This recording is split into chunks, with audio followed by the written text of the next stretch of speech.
So, we just finished up inside as much as we can. The downstairs was far more difficult than the upstairs. At least it's warm today. So, we pulled down finishes in a lot of it.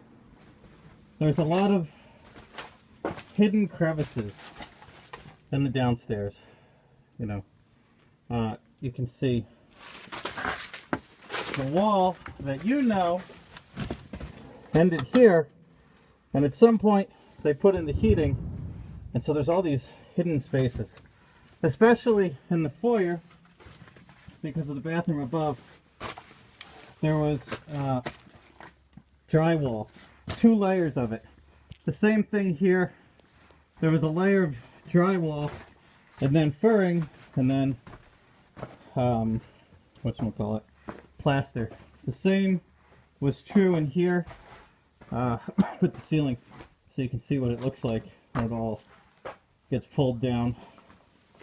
Anyway, we started in here and we pulled down all of this and over there, the leaves.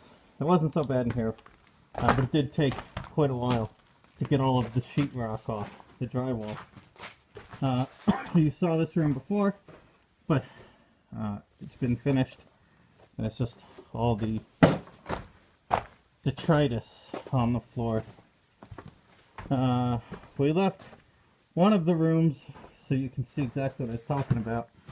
We had some moldy water issues up there, but in this closet, right, so this is where Christine's bathroom used to be, and we can see the ceiling as you know it. If you look further, there's a whole further ceiling above that, which just it increases the amount of time it takes for us to remove everything exponentially when there's more than one. This one's dramatic in the space that's in between, but it still doesn't negate the fact that there's 2. It also means that the ceilings are not all the same height in some cases. We have lots of floors, and I just stepped in the mouse graveyard. Then we get into here. We haven't even started to take these down because they're all full of, when we start to move garbage into here, but we're just trying to get stuff down. These are the pieces of the kitchen cabinet.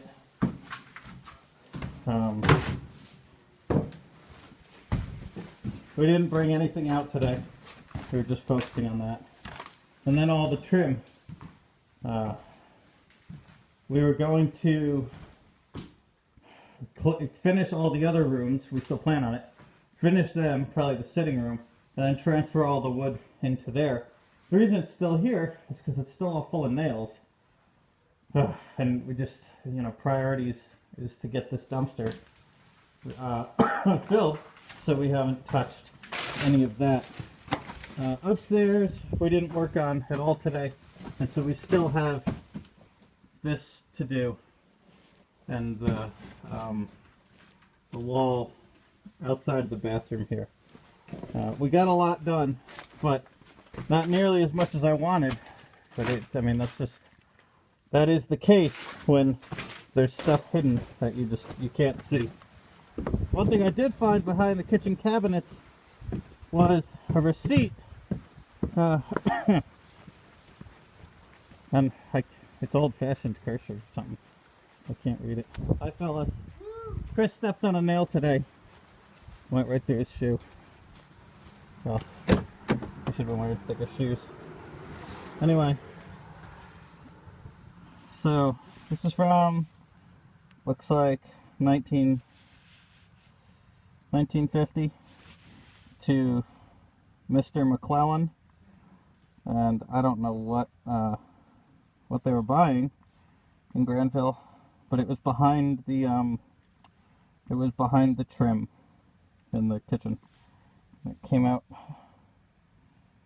Maybe it was something for feeding the livestock. Anyway, I liked that the phone number was 26. Okay, that's the update for today.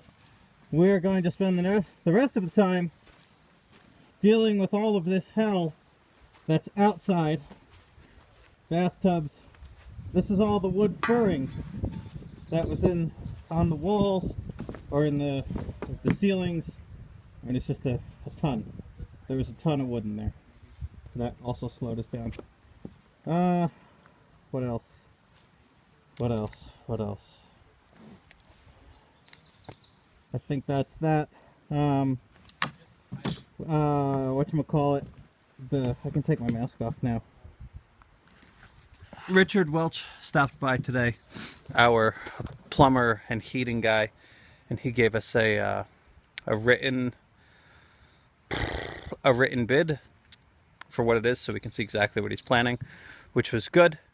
And Connors is waiting for us to get a fully signed copy of the contract back to him. He signed it on Monday, and we're just waiting for George or all applicable parties or whoever has to sign it, and then email it to me or email it directly to Connors so that he can get started on the work. But we're going to clean up. We're going to spend the next hour or so and clean up all around the house so that he has access to whatever he needs access to. All right. That's what we look like. And tomorrow I will be in DC. So, have fun.